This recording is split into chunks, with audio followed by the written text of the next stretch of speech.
So welcome to our coffee talk with the counselors. I am Natalie Havens. I am a ninth grade school counselor here at Spanish River. Our topic today is what's in a GPA and diploma designation information. With us today, we do have a couple other counselors. We have Dr. Keller. He's our college and career coach. We have Miss Kimberly Richards. She's our other ninth grade counselor here at Spanish River. We have Mrs. Melissa Loya-Kona. She is our another school counselor for 10th through 12th, and she is our lead counselor. We have Mrs. Natalie Ridings, and she is our school counselor for 10th through 12th, A to D, I believe. We have Mrs. Tia Wooden, and she is also a school counselor for 10th through 12th. And we also have our academy coordinator, she's also a parent here, Miss Corey Adelstein. So we're going to go ahead and get started. A couple rules just to review real quick before we go into the presentation. Please make sure your mics are muted, and I see everyone's are. This is going to be recorded, so if you want to make sure to turn off your camera, we're going to put this up on the website. We already have a couple up there now. We do these monthly, and we put them on the website, so if anybody didn't have a chance to view them, they can at any time. If you have any questions at any time, feel free to type them in the chat bar. You'll see that we're responding. Different school counselors might respond at the same time, or we'll review them at the end of the presentation. And then there's going to be a short survey that I send out. I really appreciate your feedback. Feedback is what will help drive our continued coffee talks. Here's our agenda. We're going to do introductions, the presentation, and then at the end, questions and answers. So up first, we're going to have Mrs. Melissa Loya-Kona start off. Actually, I believe it's me. Oh, I'm sorry. Dr. Keller is going to start us off. Yes, it is. All right, wonderful. Well, good morning, everyone, and thank you for joining us. We want to talk about a little bit about GPA today because it is very imperative in the high school realm as well as college, and many people don't really understand how it works. They understand that it exists, but they don't know what really populates in the creation of a GPA. So we're going to get into a little math, so I warn you ahead of time. I'm sorry. I will try to make it as easy to consume as possible. Okay, so in how a GPA is generated is essentially, it is just a mathematical average of their grades. But you can't average letters, so we have to first convert letters to numbers. So as you see on the left-hand side of this screen, A is worth 4, B is worth 3, C 2, D 1, F is 0. So whenever you hear of a 4.0 GPA, essentially that would be a student who has all A's for their entire high school career, or to generate such a GPA, because you would have 4 is every single number added to the average. Okay, so looking at the top right-hand side of the screen, you're going to see a student's grades. They are just made-up grades for one student for a year. And there's 7 grades there. We have 1A, 1B, 2 C's, 3 D's. Okay, so what is their average? So first, we would have to convert all of those to numbers. As you see under it, it would be a combination of 4 through 1. You would add all of those up, grand total of 14. Wonderful. Now from there, you're going to divide that by the total number of grades that they had, right? When we take the 14, divide by the 7 grades, then we equal a 2, which is a 2.0. You look back to your left and you'll see a 2.0 is going to be a C average. And this will happen every single semester. And so those total points will grow after each semester. So will the total number of classes, or you can swap classes out for grades and use those two terms interchangeably. So as a student makes his way, once a freshman year is over, instead of having 7 classes, they're going to have 14 classes, essentially 14 grades. And the numbers will completely grow both in grade numbers and total points. I hope that's not too confusing, but the whole philosophy stays the same every time. Next slide, please. Okay, so what we hear from students all the time is that though the GPA is not a big deal, I can fix it. So if their grades slide some, mind you, like this is just a comprehensive process. All it does is build on each other. So their freshman year stacks with their sophomore year, which stacks with their junior year, so on and so forth. And so if a student wants to go to a university, it's really important that their GPA remains at a 3.0 at a minimum, which is a B average. So yes, they can fix things, but it's really important for them to get a head start. So we'll go into the next slide and I'll show how they can be fixed. All right, so we have two scenarios here. We're going to start with scenario 1 and then we'll go into scenario 2. So scenario 1 is going to be freshman year. Scenario 2 is going to be the completion of sophomore year. And you will see the trend so that if there was a scenario 3, which would be junior year, you'd understand the difficulty moving forward. So for scenario 1 on your left-hand side, so you finish a freshman year with a 2.0. So you had a C average. However, those numbers were collected, you still had a 2.0 when it was all said and done. So in order for a student to maintain a 3.0 in GPA, they will have to have all A's as a sophomore. That means every single class they will have to have an A for the semester. So that is 14 A's. That is 7 A's for semester 1. That would be 7 A's for semester 2. In order to bring a 2.0 GPA at the conclusion of their freshman year up to a 3.0 at the conclusion of their sophomore year. So that really just emphasizes a strong start, right? So scenario number 2, you finish sophomore year with a 2.0. Same situation happens.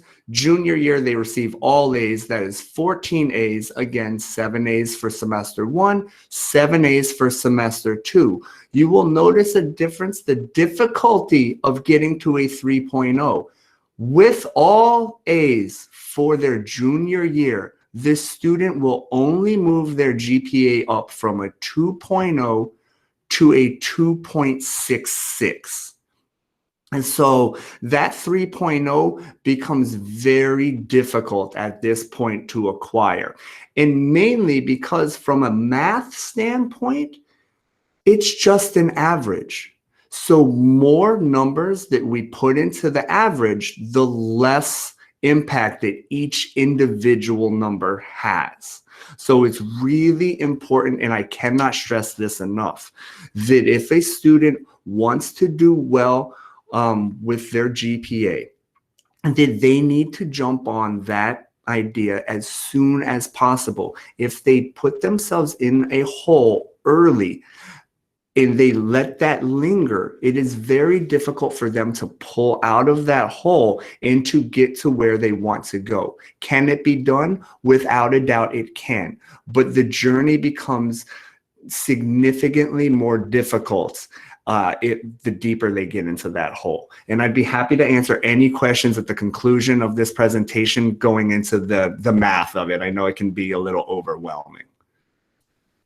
Thank you so much, Dr. Keller. You're welcome.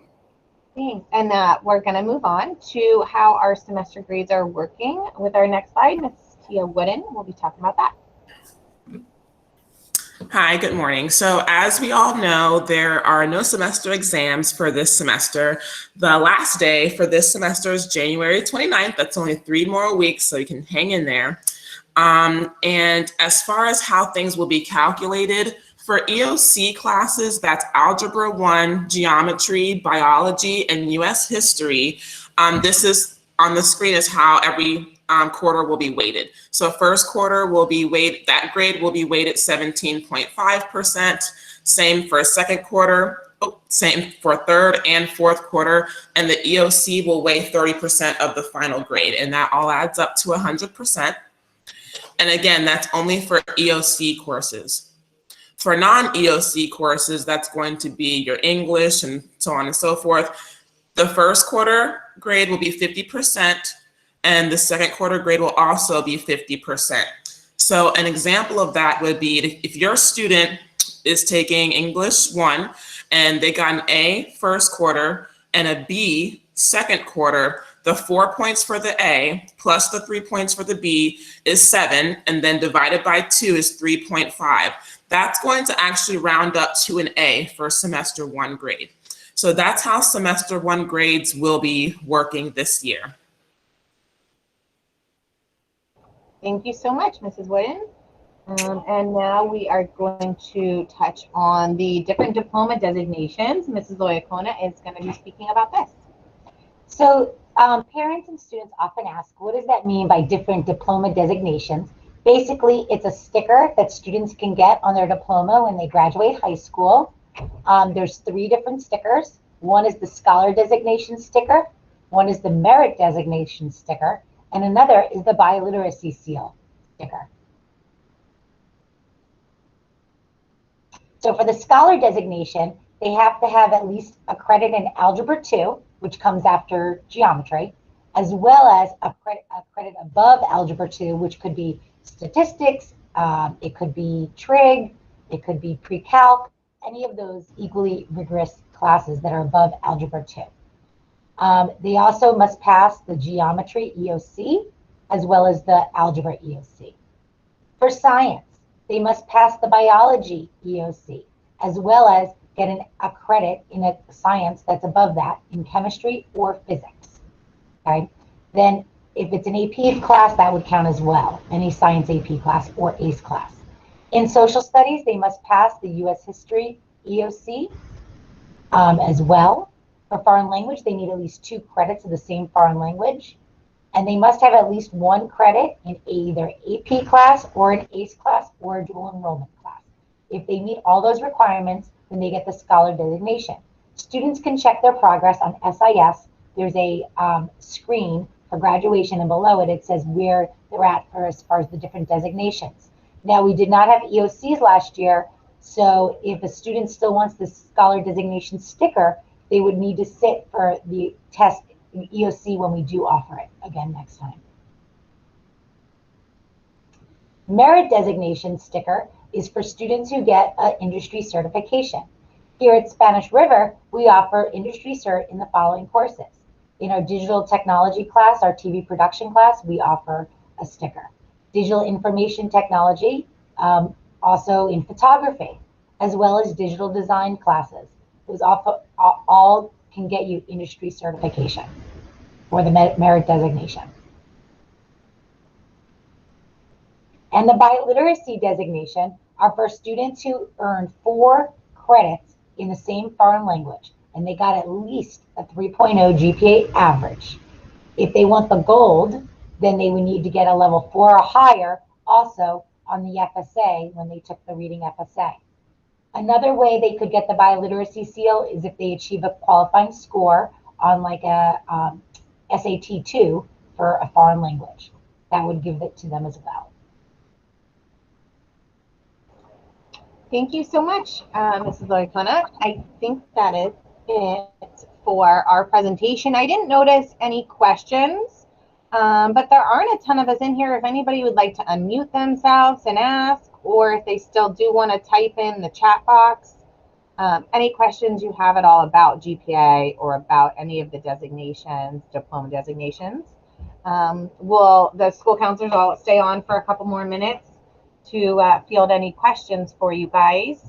But that is the end of our presentation. We do appreciate you joining us, and we are happy to help you navigate through this 2020-2021 school year.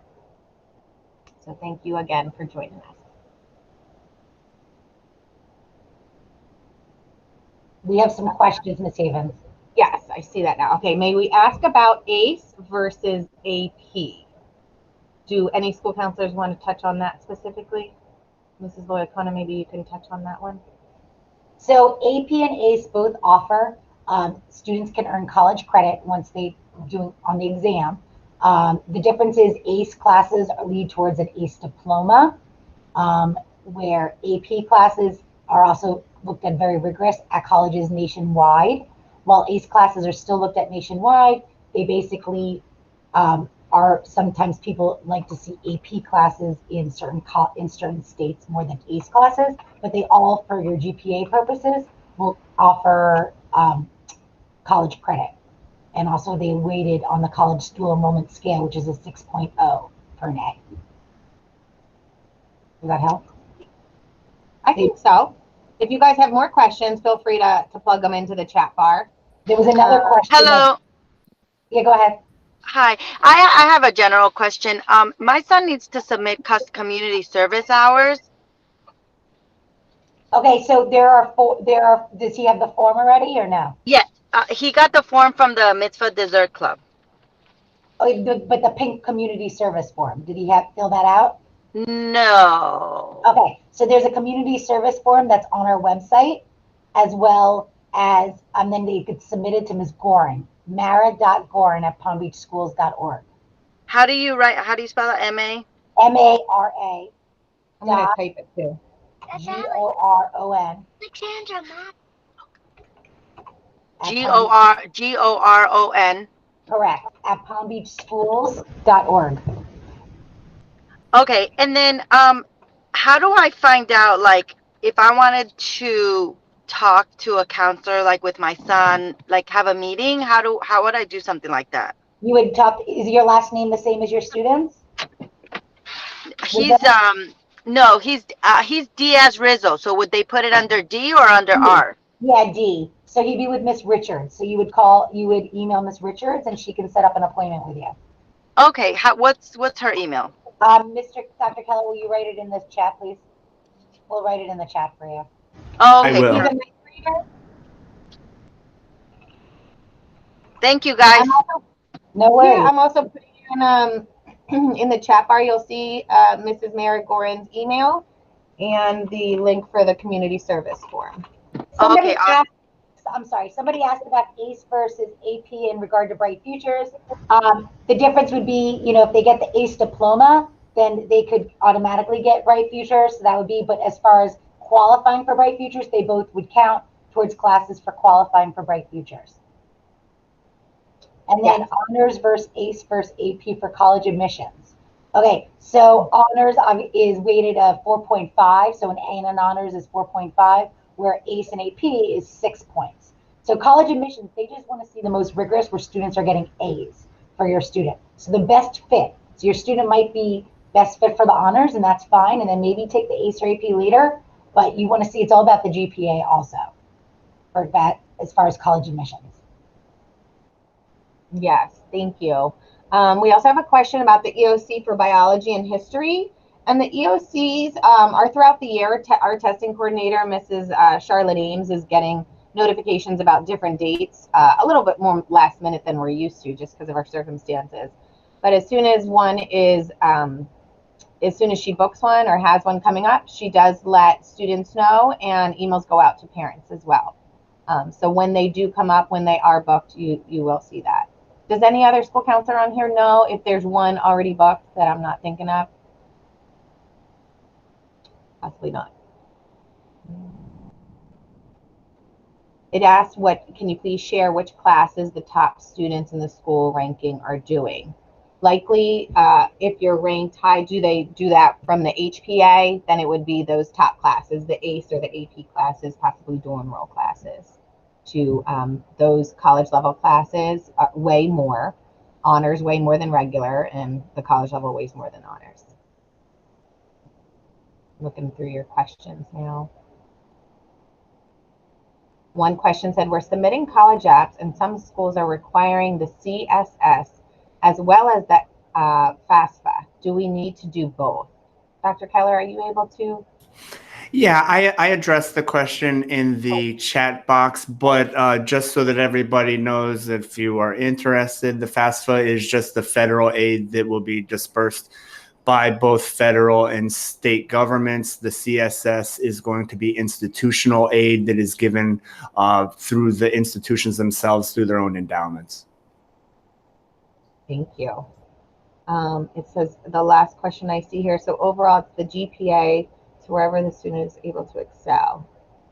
Yes, you want to make sure your student, whatever class they take, you want to make sure they're successful in that. So placing the student in the appropriate class is really important. And we'll have course selection sheets for 9th through 11th graders coming up. Usually it's in February or March. So they'll hear more about that then. With that being said, I think that's a good segue. Although we all want our students to be in the most rigorous classes possible because we want them to be extremely competitive in the process, we also want them to be performing admirably. So it is very important to find that balance of how much they can push themselves academically and still perform well, because having a trade-off of having an extremely rigorous coursework but mediocre grades isn't as advantageous to the student as having maybe a slightly less rigorous schedule but performing extremely well. So it's really important that each individual student finds that balance so that they can incorporate rigor and performance. Yes, thank you, Dr. Keller.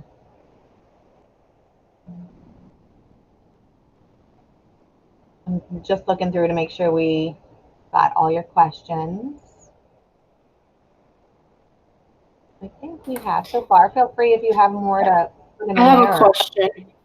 Yeah. As far as the EOCs go, those occur at midterm and at the end of the year? They're occurring throughout the year. I don't know if any school counselor wants to talk. If you're taking a class, if it's an EOC class, then they take it at the end of the year. So, for example, if your student's currently in geometry, then they'll be taking the EOC in April, May time. Okay, perfect. So there's time. This is a cumulative exam, correct? Correct, and it would count as they would count as 30% of their overall grade. Okay, and they are happening this year despite COVID. No, nobody knows yet. Yeah, I right now, yes, but I don't want you to. Yeah, things are always changing, so who knows? But yes, right now, yes. Okay, thank you. Sorry. So you'll see this layout here. I went back to this sheet of how the EOC classes will be graded. So if they're in a current EOC class, this is how it will be graded. If they took one previously, like we mentioned before, there'll be EOCs offered throughout the year, and those will be, students and parents will be let know about those.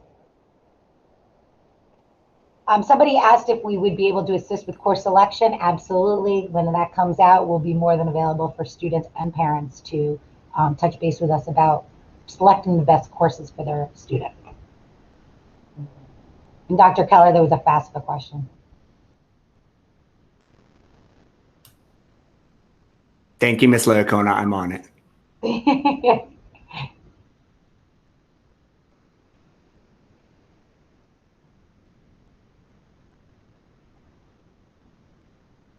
Yeah, and as far as the FAFSA goes, yeah, you will load the FAFSA with the intended schools at the moment. If you need to make those adjustments, you can always make those adjustments. There are a couple of areas in which you can adjust the FAFSA, and the school selections are one of them.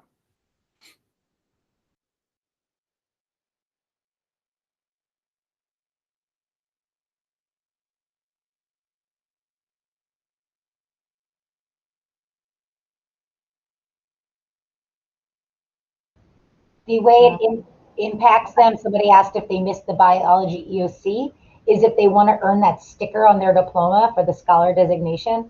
That would be one of the requirements, was that they took the biology EOC, the biology EOC.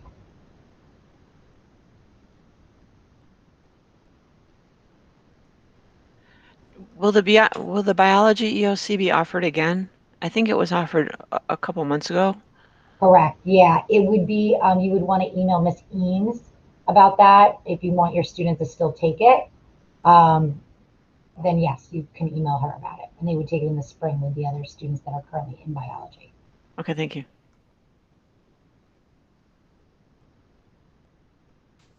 And I have placed Miss Eames' email address in the chat box.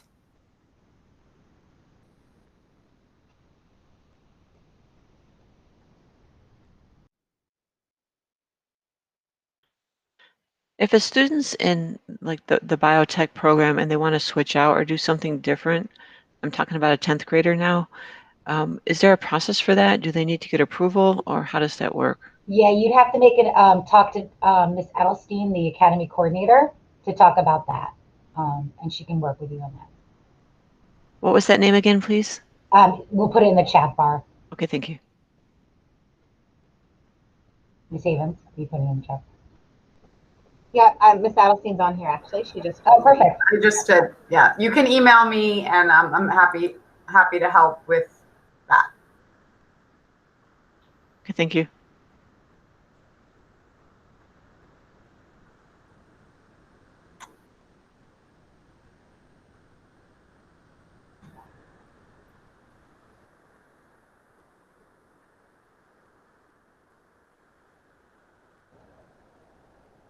Do we have any more questions before we close out? I'm not seeing any.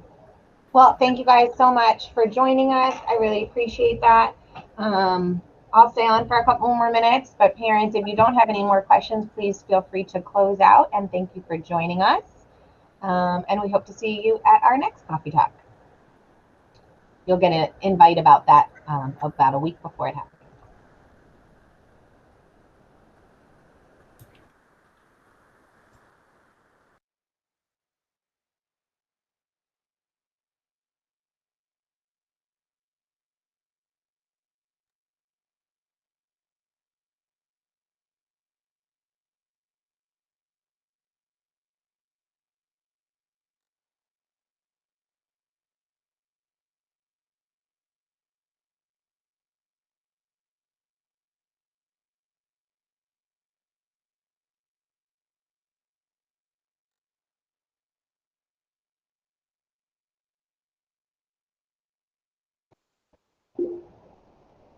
I see a Miss Patricia. I think you might be our last parent on here. If you have any questions, feel free, you can ask. It's just some school counselors. Oh, and there's a Miss Barron. 2 parents on here, actually. Did you guys have any more questions? Oh, I'm going to stop recording, actually.